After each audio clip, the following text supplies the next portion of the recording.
2h17 da manhã. A tela do celular dela acendeu sobre o criado mudo, cortando a escuridão do quarto com um brilho azulado e estéril. A notificação era curta, mas devastadora. Ainda pensando na noite passada. Sem o de que sobraria em uma frase mal escrita, a mensagem era direta e cruel em sua simplicidade. Vanessa achava que eu não fazia a menor ideia do que estava acontecendo bem debaixo do meu nariz, protegida pela rotina que construímos. 18 anos de casamento, 3 filhos que são o meu mundo e a nossa empresa, o esforço de uma vida, começando a desmoronar. O motivo? Ela não conseguiu manter o seu caso extraconjugal longe do cartão de crédito corporativo, misturando o prazer pessoal com o caixa da firma. Quando eu disse, com uma calma que nem eu sabia possuir, que cuidaria pessoalmente dos papéis do divórcio, ela congelou. O choque nos olhos dela foi quase satisfatório, mas era tarde demais para arrependimentos. Meu nome é Marcelo Santos. Tenho 43 anos e passei as últimas 2 décadas focado em 2 pilares. Construir uma família sólida e um negócio respeitado. Ambas as estruturas pareciam inabaláveis até aquela fatídica noite de terça-feira, quando a primeira rachadura profunda apareceu na superfície da nossa vida perfeita. Eu estava no meu escritório em casa, no Jardim Europa, um dos bairros mais exclusivos de São Paulo, finalizando os últimos detalhes de uma proposta comercial estratégica para um grande cliente. Nossa consultoria de TI, a Santos Soluções Digitais, estava na iminência de assinar com uma gigante do agronegócio, uma das maiores potências do setor no Brasil. Vanessa e eu fundamos essa empresa do zero, comendo pizza sobre caixas de papelão quando a nossa primogênita, a Beatriz, ainda era um bebê de colo. Hoje, o cenário é outro. 15 funcionários, uma sede moderna e uma vida que, para qualquer observador externo no Instagram, seria o ápice do sucesso paulistano. O relógio marcava 23h47 quando ouvi o som do motor do carro da Vanessa ecoando na garagem. Atrasada novamente. Pela terceira vez naquela mesma semana. A desculpa padrão era sempre a mesma. Um evento de networking com investidores, algum meetup de tecnologia ou coquetel empresarial na Vila Olímpia. Fui até a cozinha para recebê-la, movido por um hábito de cuidado que agora parecia patético, talvez oferecer um chá ou esquentar algo para o jantar. Assim que ela atravessou a porta, o sinal de alerta disparou. O cabelo dela estava diferente, levemente bagunçado, mas com aquela desordem deliberada de quem tentou se recompor às pressas. O batom estava sutilmente borrado no canto da boca, e o ar ao redor dela carregava um rastro pesado. Não era o perfume floral que ela usava há anos. Era algo amadeirado, tipicamente masculino e invasivo. Você ainda está acordado? Perguntou ela, evitando o contato visual e jogando a bolsa de grife sobre o balcão de granito. Só terminando a proposta para o Grupo Anderson, respondi, cada sentido meu em estado de hipervigilância, estudando as microexpressões do rosto dela. Como foi o tal evento? Exaustivo. Muita conversa fiada e poucos investidores de verdade, mentiu ela, retirando o salto alto com um suspiro de cansaço encenado e caminhando direto para a escada. Vou tomar um banho e desmaiar. Estou morta. Ela não olhou para mim. Nem por um segundo. Em quase 2 décadas, Vanessa sempre me buscava com o olhar ao chegar. Sempre havia o beijo de oi, a pergunta genuína sobre como tinha sido meu dia antes de descarregar o dela. Fiquei ali, estático na cozinha, ouvindo o som abafado do chuveiro no andar de cima. Foi naquele momento que um frio absoluto se instalou no meu peito. Não era pânico, nem a raiva quente que viria depois, era apenas uma certeza silenciosa e gélida. É o tipo de lucidez que surge quando seus instintos gritam tão alto que a sua negação perde a voz. Voltei para o escritório e abri o laptop, mas não para trabalhar na proposta. Acessei o Google Calendar dela, o calendário que compartilhávamos para fins profissionais há anos. O evento de networking daquela noite simplesmente não existia na agenda. Verifiquei o e-mail corporativo da Santos Soluções, ao qual eu tinha acesso administrativo legítimo para garantir a continuidade dos processos. Não havia convites, RSVPs ou confirmações de presença para qualquer coquetel na Vila Olímpia. Foi nesse instante que parei de ser apenas o marido preocupado e me tornei um investigador do meu próprio naufrágio. Comecei a procurar de verdade, cruzando dados e horários. E o que encontrei naquela madrugada destruiria, pedaço por pedaço, cada pilar da vida que eu acreditava ter construído ao lado dela. Na manhã seguinte, a minha prioridade era o controle de danos emocional. Agi como se o chão sob meus pés ainda fosse sólido. Preparei o café da manhã com uma precisão mecânica, prensando o pão na chapa com manteiga, o cheiro reconfortante que costumava definir nossas manhãs de família feliz.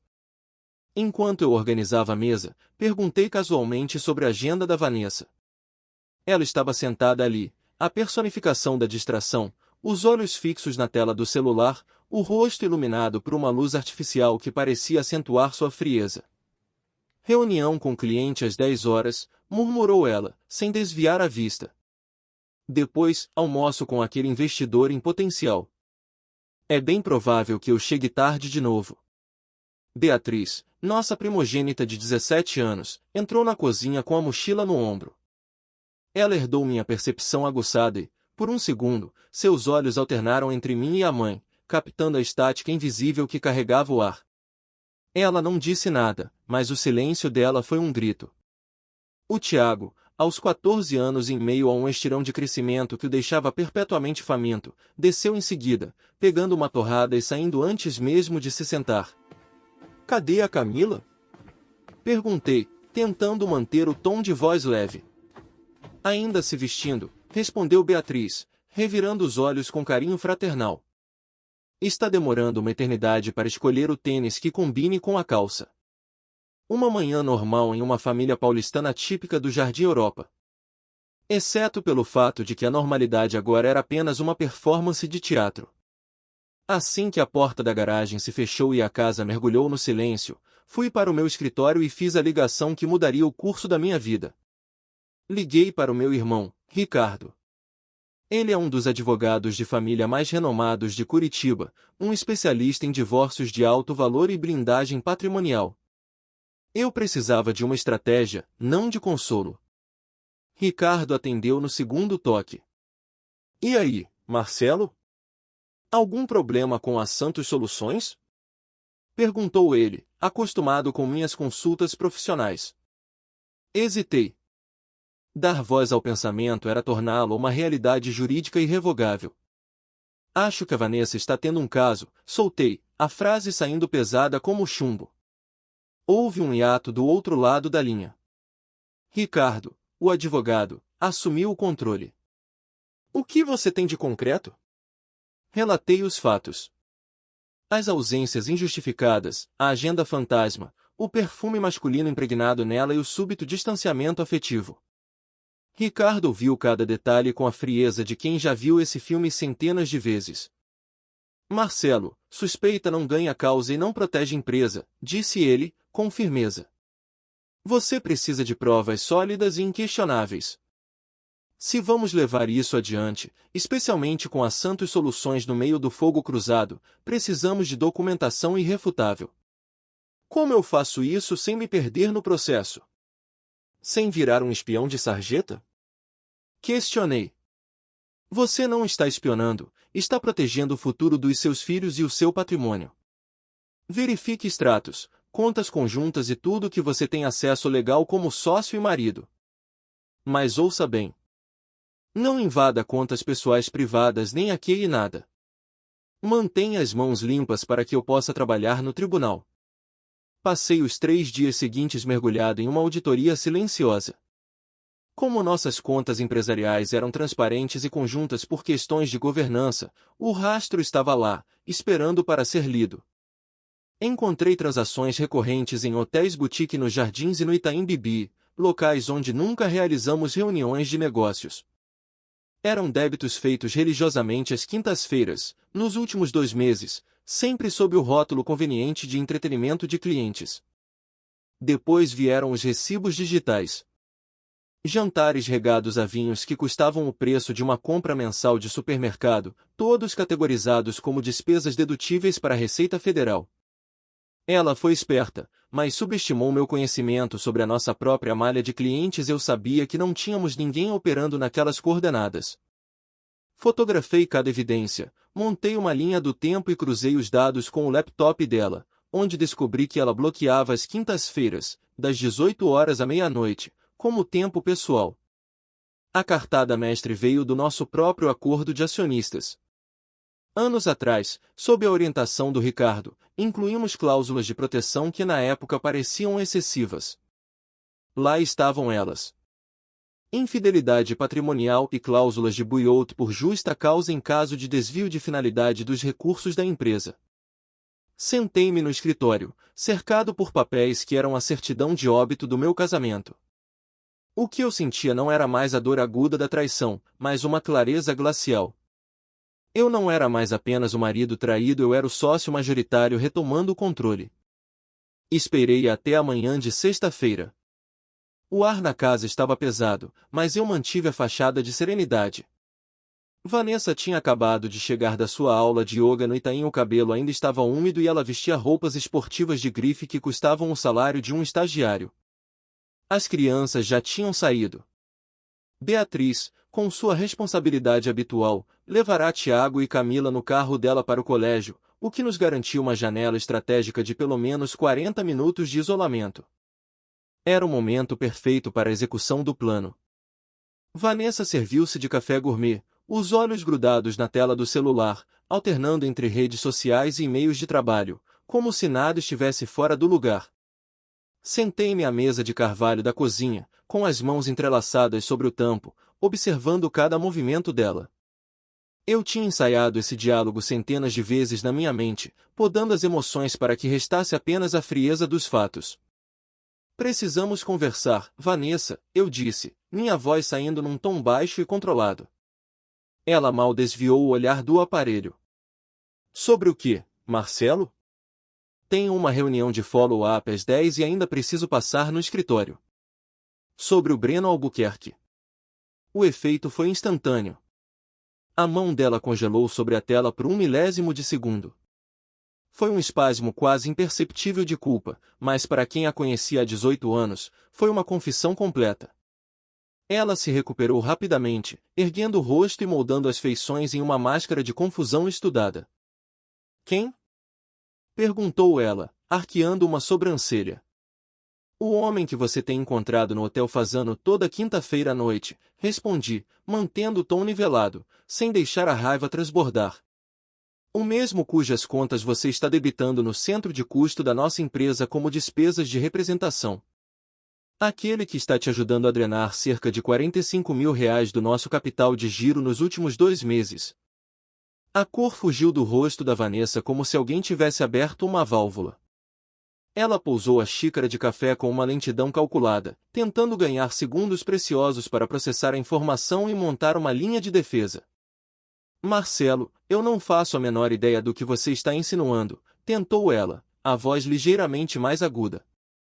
Deslizei uma pasta de couro preta sobre a mesa. Vanessa olhou para o objeto como se fosse uma granada prestes a explodir. Notas fiscais de hotel, faturas detalhadas de restaurantes, logs do rastreador do carro da empresa, que, legalmente, é um ativo da firma e monitorado por governança. Tenho datas, horários, locais e até o rótulo do vinho que vocês pediram na semana passada. Fiz uma pausa dramática para deixar o peso das palavras assentar. Também revisei nosso acordo de acionistas. Lembra-se da cláusula de infidelidade patrimonial e desvio de finalidade? Aquela que você chamou de paranoia jurídica quando insisti que o Ricardo a redigisse? O maxilar da Vanessa travou. O medo deu lugar a uma centelha de indignação defensiva, um mecanismo clássico de quem é pego no erro. Você andou me espionando? Invadindo minha privacidade e mexendo nas minhas coisas. Isso é baixo, Marcelo. Eu estava realizando uma auditoria de conformidade nas despesas do nosso negócio, corrigi com precisão cirúrgica. Um dever de qualquer sócio com 50% das cotas e responsabilidade solidária. O que eu descobri foi que minha esposa está sistematicamente fraudando a nossa empresa para financiar um adultério. No direito empresarial, Vanessa, isso se chama apropriação indébita. É fraude corporativa. Ela abriu a boca para retrucar, mas as palavras pareceram morrer na garganta. Seus olhos dardejavam para o corredor, calculando uma rota de fuga, tentando encontrar uma narrativa onde ela ainda pudesse sair por cima. Já a tinha visto usar essa mesma tática em negociações agressivas com fornecedores. Não, eu disse, quase num sussurro. Não me insulte tentando mentir. Eu recuperei as mensagens que você acreditou ter apagado da nuvem corporativa. Tenho as entradas na agenda oculta e até a confirmação de um funcionário do hotel que reconheceu sua foto. Acabou. Nesse momento, a máscara caiu por completo. O rosto dela se transformou. A mulher vibrante por quem me apaixonei deu lugar a uma figura fria, calculista e agressiva. Você quer saber o porquê? A voz dela subiu de tom, ecoando pela cozinha vazia. Por que você virou um fantasma dentro desta casa? Você não me toca há mais de 1 ano sem que pareça uma obrigação. Tudo o que importa para você é o faturamento, as metas do semestre e o bem-estar dessas crianças. Eu me senti invisível, Marcelo. Morta no meu próprio casamento. E a sua solução foi trair 18 anos de história e colocar em risco o sustento da nossa família e a reputação da nossa empresa por um capricho? Levantei-me devagar, caminhei até o balcão e servi um pouco mais de café para mim. Minhas mãos estavam estranhamente firmes, um contraste absoluto com o caos que se instalava. Aqui está o que vai acontecer agora. Você vai ligar para o Breno. Vai avisar que está livre permanentemente, porque eu estou dando entrada nos papéis do divórcio ainda hoje. Vanessa estancou.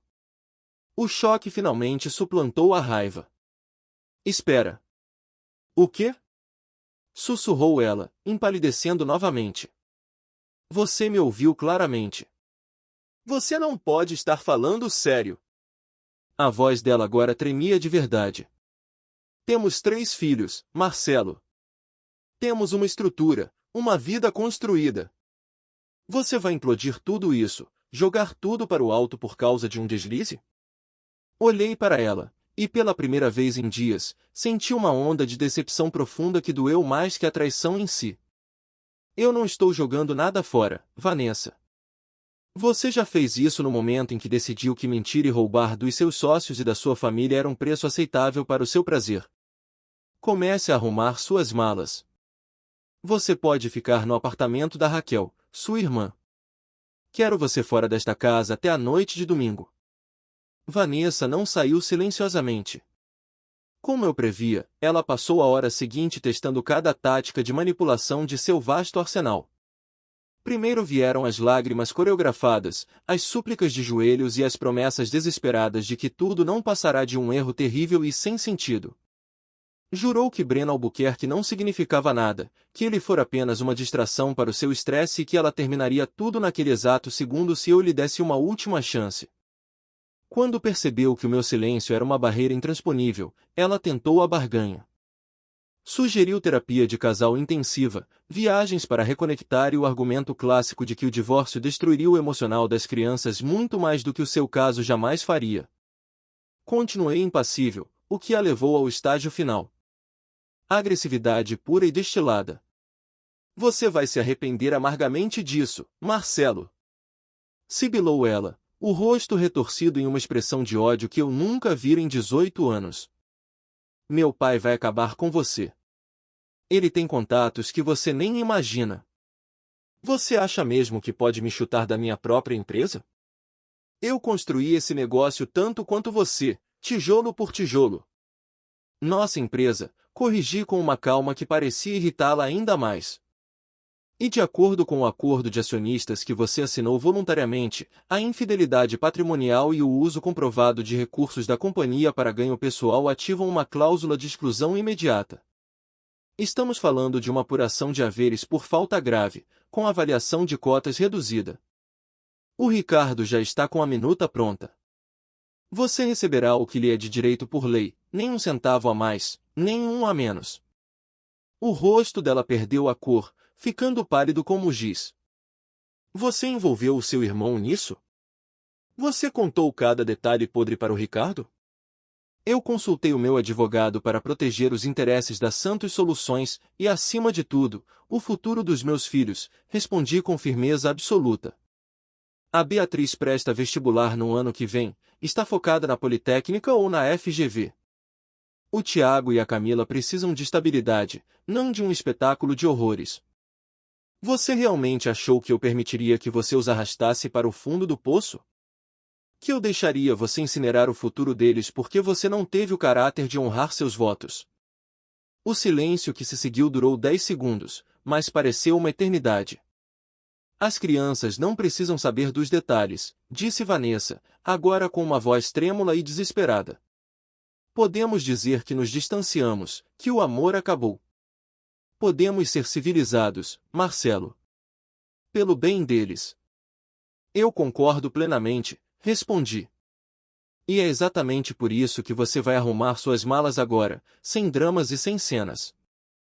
Porque se você me forçar a explicar para Beatriz o motivo real da destruição desta família, eu não vou hesitar em contar a verdade nua e crua. A escolha é sua. Naquela tarde, após Vanessa se trancar no quarto principal para o que eu presumia ser uma sessão de ligações furiosas para o amante ou para o pai, sentei-me com a Beatriz. Ela merecia a verdade primeiro, era mais velha e sempre tivera uma percepção aguçada sobre as nuances da nossa casa.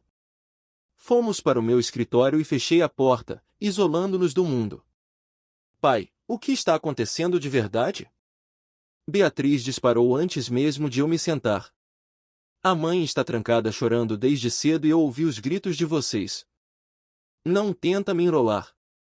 Respirei fundo, sentindo o peso da responsabilidade. Não havia como dourar a pílula para alguém tão inteligente. Sua mãe e eu estamos nos separando. O divórcio é definitivo. Ela manteve um relacionamento fora do casamento nos últimos meses e eu descobri que ela estava usando recursos da empresa para isso. Não estou disposto a manter uma união onde não existe mais confiança nem honestidade. Beatriz ficou imóvel, me encarando. Vi a confusão inicial ser substituída pelo entendimento e, por fim, uma faísca de raiva atravessar seus olhos. Então era por isso.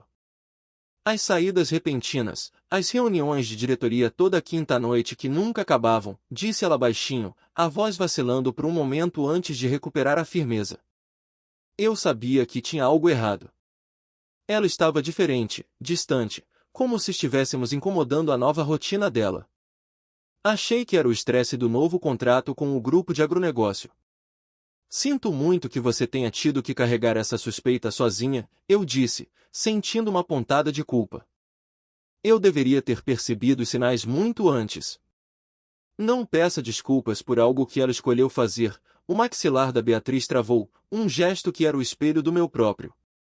Ela quebrou o pacto, não você. Mas e agora?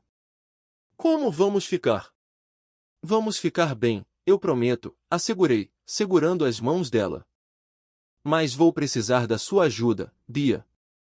O Tiago e a Camila vão precisar da irmã mais velha agora mais do que nunca. Eles vão precisar de um porto seguro enquanto a poeira baixa. Ela assentiu, limpando uma lágrima solitária com rapidez, recusando-se a desmoronar. E a Santos Soluções? Como fica a empresa? Garota esperta. Sempre focada na estrutura. Eu vou comprar as cotas dela. Já estou articulando financiamento para o buyout.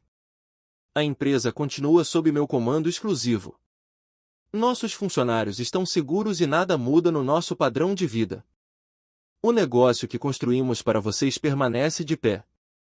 À noite, o silêncio na sala de estar era opressivo. Reuni Tiago e Camila para a conversa que eu mais temia. O Tiago, com seus 14 anos, já tinha maturidade para processar nuances, mas a Camila, aos 10, ainda habitava um mundo onde os pais eram pilares inquebráveis. Ela precisava de verdades mais suaves, porém honestas. Sua mãe e eu decidimos nos divorciar, comecei, sentindo cada palavra pesar uma tonelada. Às vezes, os adultos cometem erros graves e acabam machucando uns aos outros. O melhor a fazer agora é morarmos em casas separadas, para que possamos manter o respeito e ser pais melhores para vocês. Tiago permaneceu em um silêncio rígido, o rosto fechado em uma máscara de dor contida que partiu meu coração. Já os olhos da Camila inundaram-se instantaneamente. A culpa é minha? Ela sussurrou, a voz sumindo. Puxei-a imediatamente para o meu colo, abraçando-a com toda a força que eu ainda possuía. Nunca, meu amor. Coloque isso na sua cabecinha. Isso não tem absolutamente nada a ver com vocês. É um problema entre sua mãe e eu. Vocês três são a melhor coisa que já aconteceu na minha vida, o meu maior orgulho, e isso nunca, jamais, vai mudar. Tiago finalmente quebrou o silêncio, a voz carregada de um ceticismo precoce. Onde ela vai morar? No apartamento da tia Raquel, por enquanto. Vocês ainda vão vê-la, claro. Vamos organizar os horários e garantir que nada falte para vocês. No domingo à noite, a partida de Vanessa foi um golpe final de covardia. Ela não saiu com a dignidade de quem encara as consequências, saiu como uma fugitiva. Juntou 3 malas grandes, pegou o carro da empresa e partiu sem sequer se despedir dos filhos. Simplesmente atravessou a porta enquanto eles estavam na casa da avó. 18 anos de história, 3 filhos criados com amor, e ela não teve coragem de olhá-los nos olhos. Beatriz me encontrou na garagem mais tarde. Eu estava organizando ferramentas na bancada, um pretexto óbvio para manter as mãos ocupadas e a mente longe do vazio da casa. Ela foi mesmo, não foi? Perguntou Bia, encostada no batente. Foi. Ótimo, disse ela com uma firmeza que me surpreendeu. Ela não merece você, pai.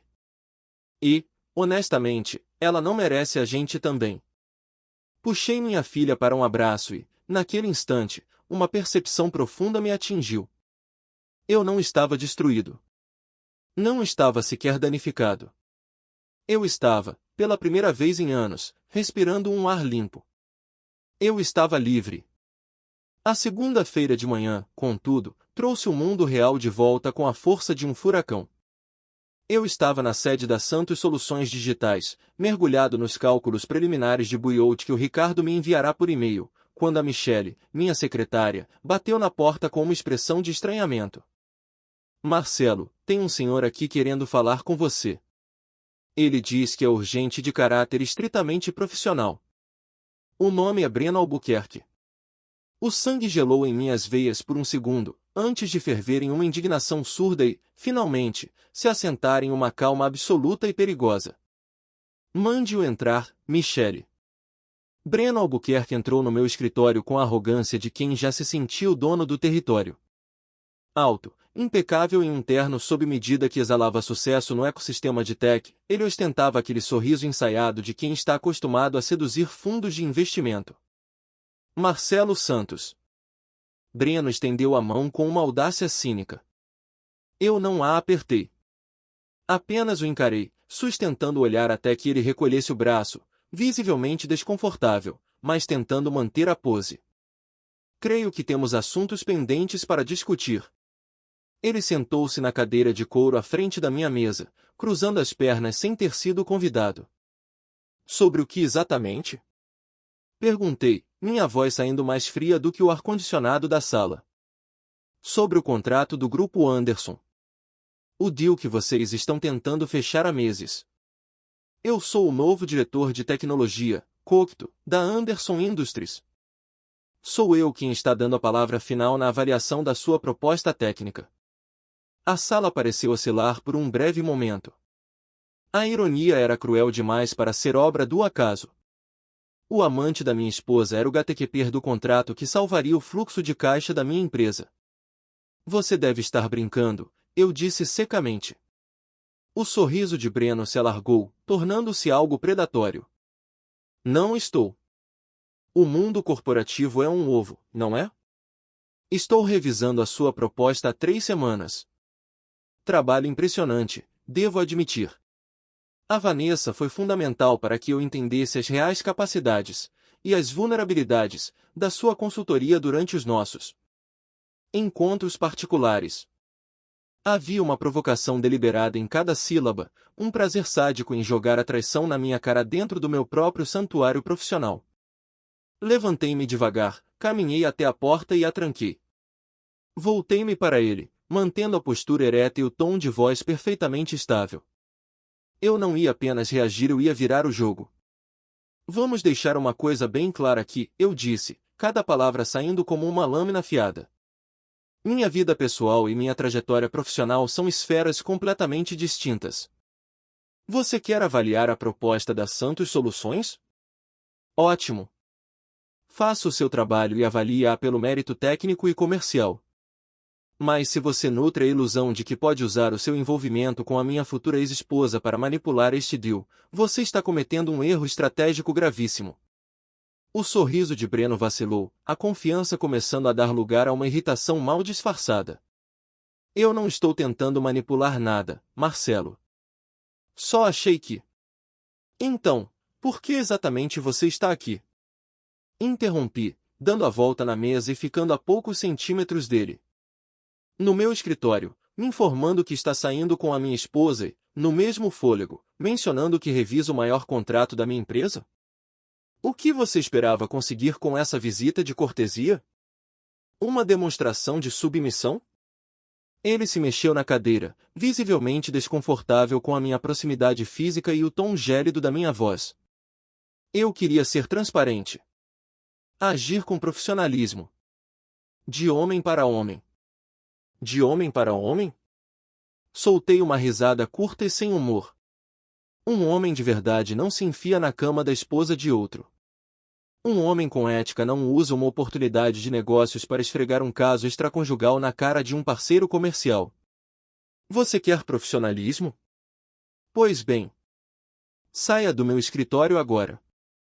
Revise a proposta com a objetividade que o seu cargo exige. Tome sua decisão baseada em números e entregas, não em dramas de alcova. Breno levantou-se abruptamente, tentando recuperar a postura. Você está tornando isso pessoal demais. Você tornou isso pessoal no momento em que invadiu a minha casa, respondi, abrindo a porta do escritório para que ele saísse. Agora você está aqui tentando o quê? Intimidação? Afirmar dominância? Eu não me intimido, Breno. E se você boicotar este contrato por conta da Vanessa ou de qualquer ressentimento, eu garanto que cada executivo C-level de tecnologia em São Paulo saberá exatamente por que a Anderson Industries toma decisões baseadas em fofoca e não em competência. O mercado de ti é pequeno. Escolha com sabedoria o que resta da sua reputação. Breno saiu a passos largos, sem dizer mais uma única palavra. Sentei-me pesadamente na minha cadeira, sentindo minhas mãos tremerem levemente pela descarga de adrenalina. Peguei o celular e liguei imediatamente para o Ricardo. Temos um problema de conflito de interesses. O Breno é o cocto do grupo Anderson. Naquela noite, o peso do dia parecia ter dobrado. Cheguei em casa e encontrei a Beatriz sentada no degrau da entrada, com um rosto pálido sob a luz da varanda. Pai, é a Camila, disse ela, a voz carregada de preocupação. Ela se trancou no quarto e não quer sair por nada. Está chorando há horas. Tentei de tudo, mas ela só chama por você. Subi as escadas e encontrei a Camila encolhida em um canto da cama, abraçando seu elefante de pelúcia com uma força desesperada. O rostinho dela estava inchado, os olhos vermelhos de tanto soluçar. Aquela visão terminou de estraçalhar o que restava do meu coração naquele dia. Ei, minha princesa!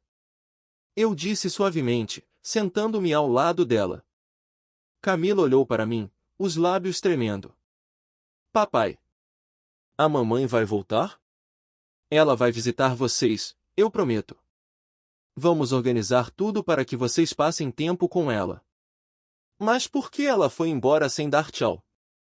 A voz dela falhou em um soluço agudo. Eu fiz alguma coisa errada? Eu não fui boazinha o suficiente? Puxei-a para o meu colo, segurando-a como se pudesse protegê-la de toda a maldade do mundo. Escuta bem o que o papai vai te dizer, Camila.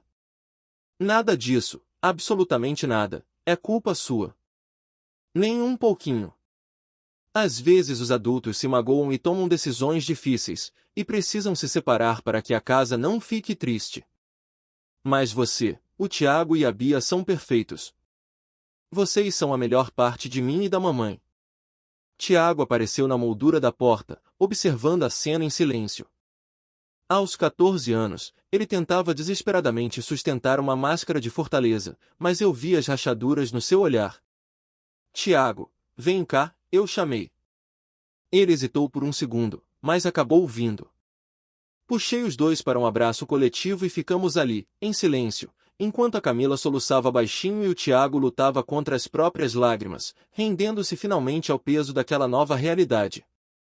Mais tarde, quando a casa finalmente silenciou, o Ricardo me ligou. A voz dele estava tensa, o que nunca era bom sinal. Marcelo, fiz uma varredura mais profunda conforme você pediu. Descobri algo que muda o patamar da briga, disse ele. Lembra daquela reserva de capital que vocês estavam provisionando para a expansão no Sul? Os 400 mil reais na conta poupança conjunta corporativa? Meu estômago gelou instantaneamente. O que tem o fundo de expansão, Ricardo? Sumiu, Marcelo. A conta está zerada. A Vanessa transferiu o montante integral para uma conta pessoal dela há exatas 2 semanas. Antes mesmo de você confrontá-la. Ela não estava apenas tendo um caso, ela estava planejando a fuga e o desfalque financeiro. Ela nos deu um golpe premeditado. Aquele montante de 400 mil reais não era apenas um número em um extrato, representava anos de renúncias. Eram contratos fechados à base de café e madrugadas em claro, férias em família que foram adiadas e bônus que nunca retirei para reinvestir no negócio. Estávamos planejando a expansão para Curitiba, consolidando nossa presença no mercado do Sul. As crianças já faziam planos, a Beatriz, sempre focada, já tinha até mapeado o campus da UFPR, Universidade Federal do Paraná, e os cursos de engenharia. Ricardo, temos chance real de reaver esse valor? Perguntei, a voz embargada pela indignação. A justiça é lenta, mas os rastros digitais são implacáveis, respondeu ele. Ela vai alegar que o dinheiro era para a manutenção da família ou que tem direito a 50% na partilha imediata. No entanto, o fato de ela ter movimentado o capital antes da citação do divórcio é o nosso trunfo. Isso configura má-fé e premeditação, o que anula qualquer argumento de divisão amigável. Naquela mesma tarde, fui até o apartamento da Raquel, irmã da Vanessa, no Brooklyn. Raquel abriu a porta com um semblante pesado, visivelmente desconfortável com a situação. Ela não está aqui, Marcelo. E, sinceramente, não acho uma boa ideia vocês se falarem agora. Não vim para bater boca, Raquel, respondi, mantendo a voz num tom calmo, porém gélido. Mas sua irmã desviou 400 mil reais do fundo de reserva da nossa família. Dinheiro que era o lastro do futuro dos filhos dela. Eu preciso saber se você tem dimensão da gravidade do que ela está fazendo. O rosto da Raquel perdeu o prumo. Ela me garantiu que era o dinheiro do prolabore acumulado dela. Disse que você estava tentando deixá-la na rua da amargura, sem um centavo. Raquel, olhe para os fatos. Veja as datas das transferências no extrato que o Ricardo me enviou. Ela limpou a conta semanas antes de eu sequer desconfiar do caso dela. Ela não foi pega de surpresa, ela planejou o golpe. Estava preparando a fuga e o desfalque enquanto eu ainda preparava o café da manhã para os nossos filhos. Raquel pareceu subitamente enjoada. Eu vou confrontá-la. Isso não é o que ela me contou. A reviravolta seguinte veio de onde eu menos esperava. Na manhã seguinte, recebi uma ligação da Anderson Industries. O visor não mostrava o número do Breno, mas um prefixo da diretoria executiva. Senhor Marcelo Santos? Aqui é Patrícia Chun, CEO do Grupo Anderson. Fui informada de que houve um conflito ético e pessoal entre o senhor e um dos nossos diretores técnicos em relação à proposta de consultoria da Santos Soluções. Escolhi minhas palavras com a precisão de um cirurgião. Houve um incidente lamentável que misturou questões privadas com interesses corporativos, sim. Quero que saiba que o Sr. Breno Albuquerque não faz mais parte do quadro de funcionários desta companhia, declarou Patrícia, sem rodeios. Na Anderson Industries, não toleramos executivos que utilizem seus cargos para fins de intimidação pessoal ou que criem conflitos de interesse dessa magnitude. Sua proposta técnica é excelente e continuará em análise, sendo avaliada estritamente pelo seu mérito e viabilidade. Peço desculpas em nome da empresa pelo comportamento antiprofissional do ex-diretor. Ao desligar, recostei-me na cadeira e respirei fundo. O porto seguro que Vanessa acreditava ter encontrado no Breno havia naufragado. O bilhete premiado dela fora cancelado por justa causa, e eu não senti pena. Senti apenas a satisfação fria de quem vê as peças do tabuleiro retornarem ao seu devido lugar. A audiência de instrução e julgamento ocorreu 3 meses depois, no Fórum João Mendes, o coração do judiciário paulista. Vanessa apareceu acompanhada por uma advogada agressiva, famosa por divórcios litigiosos de alto impacto. Elas entraram na sala prontas para a aniquilação. Excelentíssima, começou a advogada, com um tom teatral. Minha cliente foi vítima de um cerco psicológico e profissional. Foi sistematicamente afastada da gestão da empresa que ela ajudou a fundar. O senhor Marcelo usou seu controle administrativo para isolá-la e manipular os registros financeiros a seu favor. Ricardo levantou-se com a calma de quem possui um arsenal de provas documentais. Excelência, temos provas periciais de que a senhora Vanessa Santos utilizou de forma quanto mais recursos da empresa para financiar um relacionamento extraconjugal. Mais grave. Temos o rastreamento bancário de desvio de fundos corporativos e a transferência ilícita de ativos do casal para contas pessoais em clara antecipação ao divórcio. Não pedimos nada além da aplicação estrita do que rege o acordo de acionistas. A juíza, Dra. Martinez, uma mulher de olhar penetrante e vasta experiência, revisou os calhamaços de papel à sua frente por longos minutos. O silêncio na sala era cortante. Eu li o acordo de sócios, disse a Dra. Martinez, fixando o olhar em Vanessa. A cláusula de má conduta financeira e quebra de dever fiduciário é cristalina. Senhora Santos, a senhora utilizou ou não os cartões corporativos para despesas pessoais luxuosas ligadas a terceiros? Vanessa tentou a última cartada, a do vitimismo emocional. Eu cometi um erro isolado, meritíssima. Eu estava fragilizada, me sentia sozinha. O Marcelo tornou-se um homem distante, frio, focado apenas em números. Não foi isso que este juízo perguntou, interrompeu a Dra. Martinez, ríspida. A senhora utilizou o capital da empresa?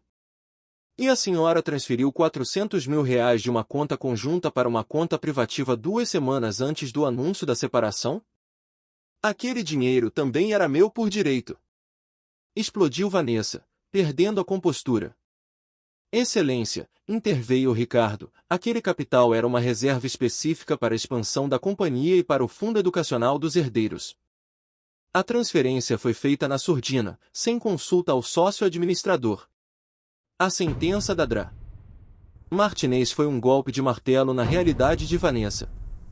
Ela ordenou a devolução imediata de 75% daquele valor para uma conta judicial e determinou que o buyout das cotas da empresa seguisse rigorosamente os termos do contrato original, que, dada a comprovada má-fé, resultaria em um valor significativamente menor do que Vanessa esperava. O rosto dela ficou branco à realidade de que ela não sairia daquela união como uma mulher rica e impune finalmente a atingiu. Ao sairmos do tribunal, o corredor do Fórum João Mendes parecia mais largo, como se o ar finalmente tivesse voltado a circular. Vanessa se aproximou de mim, os olhos vermelhos e a postura desabada, tentando uma última investida emocional. Marcelo, por favor. Não faça isso comigo. Nós ainda podemos encontrar um jeito de consertar as coisas. Pelo tempo que passamos juntos, pela nossa história. Não há mais nada para consertar, Vanessa, respondi, mantendo uma calma absoluta que não era fingida, era o resultado de meses de luto processado. Você fez suas escolhas conscientemente. Agora, o seu único papel é aprender a viver com as consequências delas. E o Breno? Ela disparou, a voz tingida de um desespero patético. Ele perdeu o emprego por sua causa, Marcelo. Ele está sendo queimado no mercado, com dificuldades para se realocar. Nós precisamos desse capital para nos reestabelecer. Encarei-a por alguns segundos, genuinamente chocado com a audácia do pedido. Você está realmente me pedindo, o homem que você traiu e roubou, para financiar o futuro do seu amante?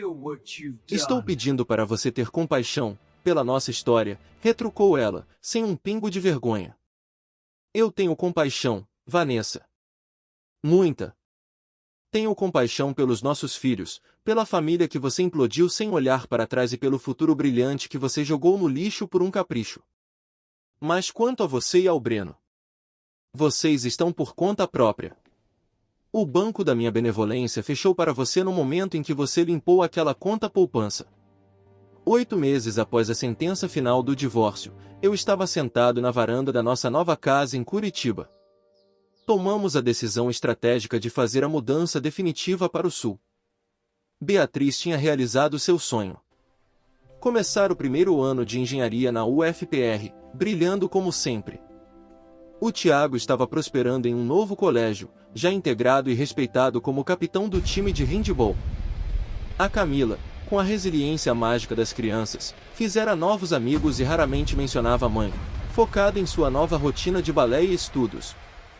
A Santos Soluções Digitais não apenas sobreviveu ao turbilhão, como experimentou um crescimento sem precedentes.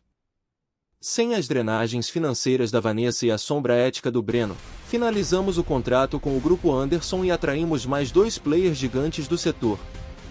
Promovi meu desenvolvedor sênior a sócio-diretor e inauguramos a sede de Curitiba antes do cronograma previsto. Vanessa, por outro lado, seguia um roteiro previsível. Fora morar com Breno em um apartamento alugado, enquanto ele tentava se equilibrar em uma startup iniciante, ganhando menos da metade do seu antigo salário.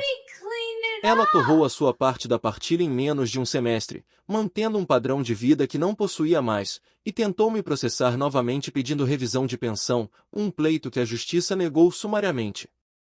Beatriz recusava-se a atender suas ligações.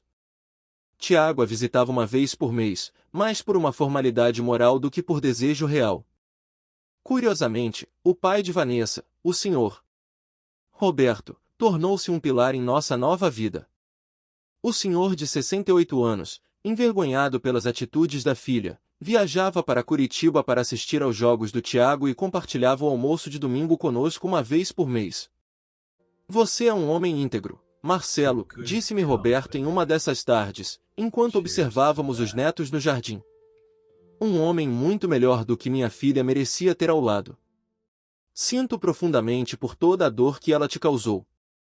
Seus netos precisam do avô, Roberto, respondi, servindo-lhe mais um pouco de vinho. É isso que importa agora. O passado é um país que não visitamos mais. Naquela noite, após colocar Camila para dormir e ver Tiago imerso nos livros, sentei-me no silêncio da varanda. Meu celular vibrou. Era uma mensagem do Ricardo. Só para constar. Breno entrou com pedido de falência pessoal hoje. Vanessa está ligando para todos os ex-contatos pedindo empréstimos. Achei que você deveria saber por questões de segurança patrimonial. Apaguei a mensagem sem hesitar. Os problemas deles tinham se tornado ruído de fundo, ecos de uma vida que eu não reconhecia mais como minha. Lembrei-me do Marcelo de um ano atrás, aquele homem que descobriu a notificação no celular às 2h17 da manhã e achou que seu mundo estava sendo aniquilado. Eu estava errado. Meu mundo não tinha acabado naquela noite. Ele tinha apenas passado por uma purificação necessária. Toda a podridão e a mentira foram removidas para que algo mais sólido, honesto e resiliente pudesse florescer. Ensinei aos meus filhos que integridade não é negociável. Que a honestidade é a única base real para qualquer construção humana. Eles me viram lutar, sofrer e reconstruir tudo das cinzas sem perder o caráter. Beatriz estava voando na faculdade, Tiago estava seguro de si, Camila estava feliz. E eu? Eu estava, finalmente, em paz. A traição abriu uma ferida profunda, é verdade, mas a cicatriz que ficou no lugar era feita de um material muito mais resistente. Aprendi que amor sem respeito é apenas uma ilusão perigosa. Eu não odiava mais a Vanessa, o ódio exige uma energia que ela não merecia mais. Ela se tornou apenas um capítulo encerrado, uma lição aprendida em um livro que ainda tinha muitas páginas em branco. E os próximos capítulos? Esses eu escreveria com a caneta da minha própria liberdade. Obrigado por ouvir minha história até o fim. Se ela tocou você, deixe um like, escreva nos comentários o que mais te marcou e não se esqueça de dizer de onde você é. Inscreva-se no canal, muitas outras histórias ainda estão por vir.